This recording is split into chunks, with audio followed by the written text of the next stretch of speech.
किन परिस्थितियों में फाइट करना पड़ रहा है जनरल साहब? दर्शकों को थोड़ा ये समझाइए, हमारे वीर जवानों को उस इलाके में। आप तो जरूर पोस्टेड रहे होंगे वहां पर, आपने देखा होगा वो इलाका।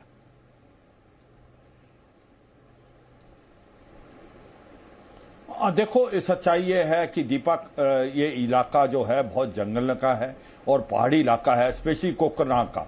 और जहां वहां ऑपरेट करने के लिए अभी तक जो टेररिस्ट थे वो ज़्यादा ऑपरेट कर रहे थे विलेजेस से, मगर अभी इन्होंने अपनी टैक्टिक्स को चेंज किया है और स्ट्रैटेजी ये हायर रीचेज पे गए हैं।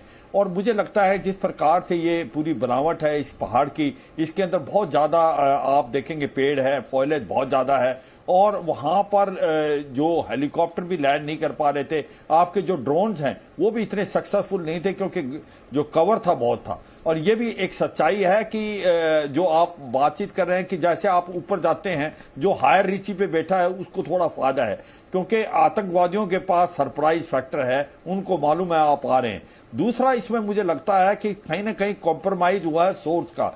जो जिसने ये आपको इंटेलिजेंस दी थी कि यहां पर हाइड आउट है, उसने हाइड आउट बनाया था और वही उसने ही शायद कॉम्प्रोमाइज होकर ये इंटेलिजेंस को पास भी किया है, क्योंकि ऐसा हो नहीं सकता कि आतंकवादियों को पहले ही पता हो कि जो फौज है उनकी तरफ आ रही है। तो ये भी एक चांसेज है, मगर ये सच्चाई है कि इनको घेरा डाल दिया है, चारों तरफ से उसको कॉर्डर कर दिया। कॉर्डर बहुत टाइट है, इसमें कोई शक नहीं है, उसको बॉक्सिंग कर दिया और धीरे धीरे ये समय का है, मुझे लगता है अनदर 24 आवर्स में उनको एलिमिनेट कर दिया जाएगा। उसके अंदर एक उजर खान है जो कि कोकरनाग का ये एक लोकल टेररिस्ट है, और 3 के करीब जो बताए जा रहे हैं, 2 से 3 वो लश्कर तोबा के हैं, वो पाकिस्तान के फॉरेन टेररिस्ट हैं। मुझे लगता है अगले 24 घंटे में दीपक सफाया हो जाएगा, मगर ये सच्चाई है इनको लैस है बहुत ही आधुनिक हथियारों से, क्योंकि जो हथियार अमेरिका अफगानिस्तान में छोड़ के गया था वो वेपन इनको दिए गए हैं। उनके पास नाइट विजन डिवाइस भी है, उनके पास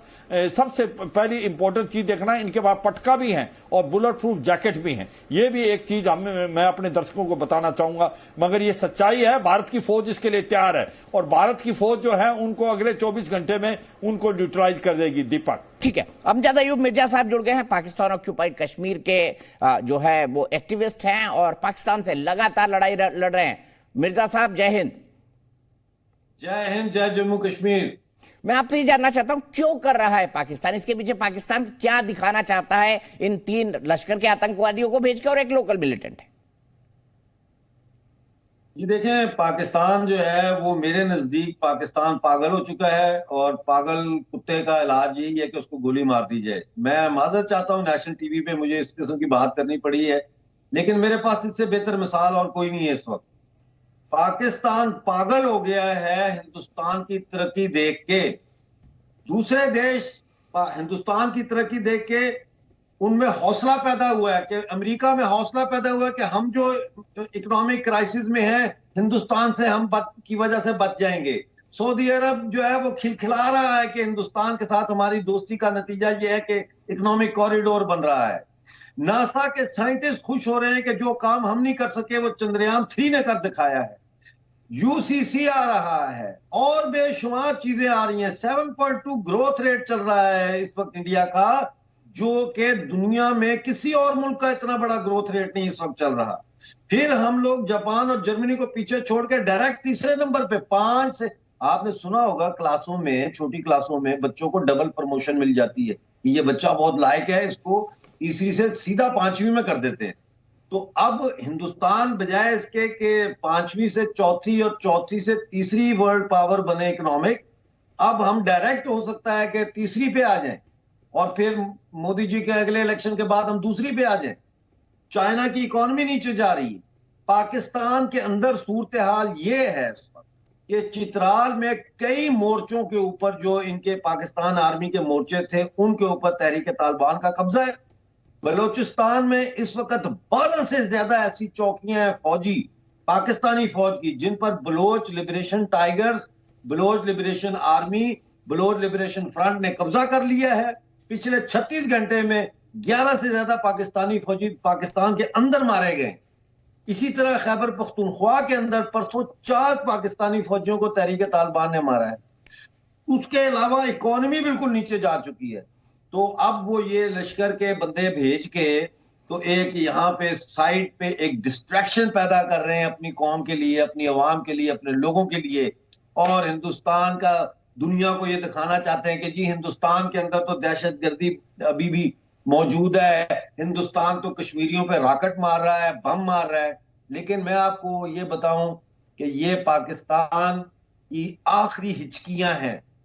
आज की ताजा खबर यह है कि यूनाइटेड अरब एमिरेट ने, जो पाकिस्तान का ऐसे जिगरी यार था, उसने पाकिस्तानी कब्जे वाले जम्मू कश्मीर और गिलगित बल्तिस्तान अक्साई चीन को यूएई के जो वर्ल्ड मैप है उसमें दिखा दिया है। इससे पहले सऊदी अरेबिया ने अपने नोट के अंदर जो नक्शा छापा था उसमें पीओजे के और गिलगित बल्तिस्तान को हिंदुस्तान के नक्शे का हिस्सा बना के दिखाया था। बहुत जल्द आजादी आ रही है, बहुत जल्द आजादी आ रही है। जब गीदड़ की मौत आती है तो वो शहर की तरफ आता है। ठीक है, ये पाकिस्तान का हिसाब है सर। ठीक है, मैं सीधे यहां से हुमायूं चट्टा साहब के पास चलता हूं, क्योंकि सबसे पहले वही हमारे साथ जुड़े थे। हुमायूं चट्टा जी बताइए, ये आखिरी हिचकियां ले रहा है पाकिस्तान?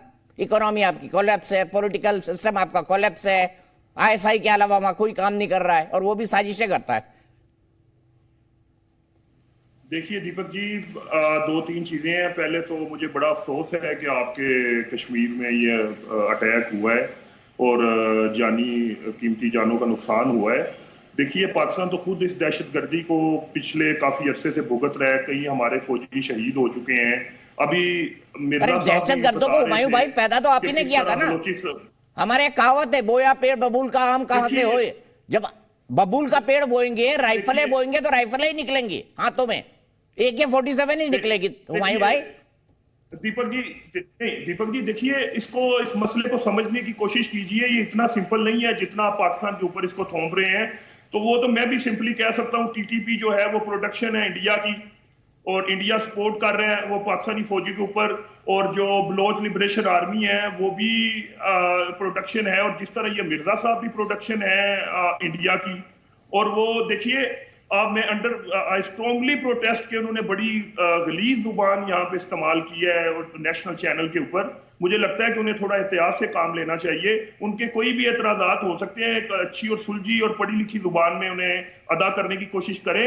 देखिए मैं ये समझता हूँ कि ये जो कश्मीर का मसला है, इंडिया को इसे हल करने की कोशिश करनी चाहिए, ताकि जो कश्मीरी लोग हैं जिनके हकूक सलब हो रहे हैं वो इस तरह की एक्टिविटीज जो है उससे वो बाज रहें और उनका मुस्तकबिल जो है वो महफूज हो। बहरहाल पाकिस्तान जो है, मैं बीइंग पाकिस्तानी समझता हूं कि हमें बड़ा अफसोस है कि कश्मीर के अंदर इस किस्म के इकदाम हो रहे हैं। लेकिन एक चीज है कि आपको भी, इंडिया को भी इकदाम उठाने चाहिए इन सारे मामलात को बेहतर करने के लिए, ताकि कश्मीर के अंदर जो औरतों के हकूक, बच्चों के हकूक, लोगों के हकूक, आपने कश्मीर को एक जेल बनाया हुआ है, तो हो सकता है ये उस चीज का रिएक्शन हो। अभी तो आपकी इदारे बेहतर बता सकते हैं कि इसमें क्या है सूरत हाल। लेकिन पाकिस्तान ने देखे एक अरसा हुआ है, पाकिस्तान तो पीसफुली सपोर्ट करता है, पाकिस्तान खुद टेररिज्म का शिकार है बड़े अरसे से। आपके सामने ये मिर्जा साहब ने कितनी एक्टिविटीज यहाँ पे बैठे बैठे गिना दी हैं पिछले कुछ दिनों की। हम तो पूरी दुनिया को बार बार कह रहे हैं कि ये जो दहशतगर्दी का जो है सारा, इसको संभालने में हमारी मदद करें। हमने इसको अब पाकिस्तान जो है वो अपनी कैपेसिटी के मुताबिक, आप देख रहे हैं इकोनॉमी की बात मिर्जा साहब कर रहे थे, 20 साल पाकिस्तान दहशतगर्दाना कार्रवाइयों को सहता रहा है। हमारी इकोनॉमी तो खुद ही मुतासिर होनी थी। हमने पूरी दुनिया को दहशतगर्दी से महफूज रखा है। तो पाकिस्तान अब ये डिजर्व करता है और ये चाहता है, हमारी ये आवाज है कि हमें जो पूरी दुनिया की जो जी न्यूज़